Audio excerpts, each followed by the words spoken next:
Hi, I'm Neil Henderson, Secretary of the Services Union. And I'm Michelle Robertson, Senior Industrial Officer at the Services Union. What are you up to this weekend, Michelle? Going to the footy? No, Neil, none of my teams are playing, which is a good thing because I'm spending the weekend in the Industrial Relations Commission, Saturday and Sunday, making the new award for local government officers. Saturday and Sunday? What's the hurry?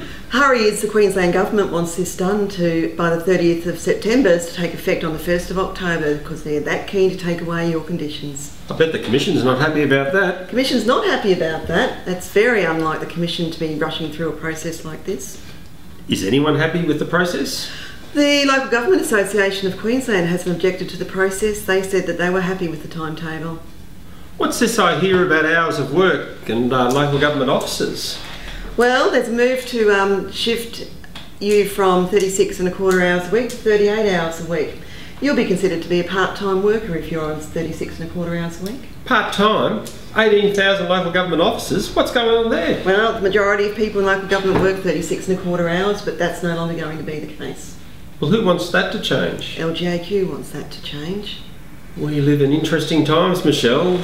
An extra hour and 3/4 a week, that's nearly 2 weeks extra work a year. That's right, and other white-collar workers in the state, like in the state public service, with their award modernisation, they've kept 36.25 hours. All that extra work could make you sick.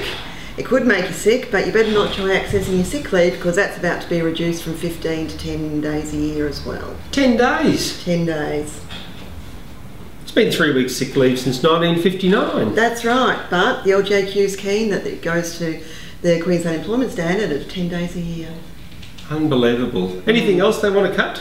Your long service leave, that'll no longer be 13 weeks after 10 years. That'll go back to 8.6 weeks under the LGAQ submission. This sounds very serious. What else are they up to, Michelle? Locality allowances, they'll be removed effective from the 1st of October. So if you receive any locality allowance, and thousands of our members do, that'll be gone out of your pay. These are the allowances they pay you when you live so far away you need to cut lunch and a billy of tea to go anywhere. That's exactly the allowance. And they're taking it straight out of their pay packets. They're taking it straight out of their pay packet, and they're also taking the 5 weeks leave away from those workers as well. What a disgrace. It is a disgrace, absolute disgrace. What can we do about it? Well, in the past you might have decided to negotiate a certified agreement, but that's not a good idea anymore. Why not? Well, as soon as you start negotiating a certified agreement, you open the door for the new legislation where there's no consultation provisions. Well, there has to be consultation, doesn't there, under the Act? Well, yes, but that just means that the employer at a time of their choosing can tell you that there's been a change. At the time of their choosing, so they could tell you you're going to be retrenched at 5 to 9 and retrench you at 9 o'clock. Yes. That's unbelievable.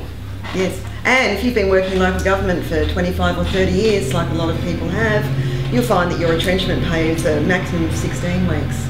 16 weeks after 12 years? After 12 years, after 20 years, after 30 years. Not a big incentive for an employer to think about keeping you on. No, it's not. And also under the new legislation, you can't have any employment security provisions either. So the legislation sets workers up to be sacked effectively? It does. That's exactly what it does. Well, there's not much to do other than take the steps to keep all the current conditions. That's right. And you can do that by getting on board and signing the pledge.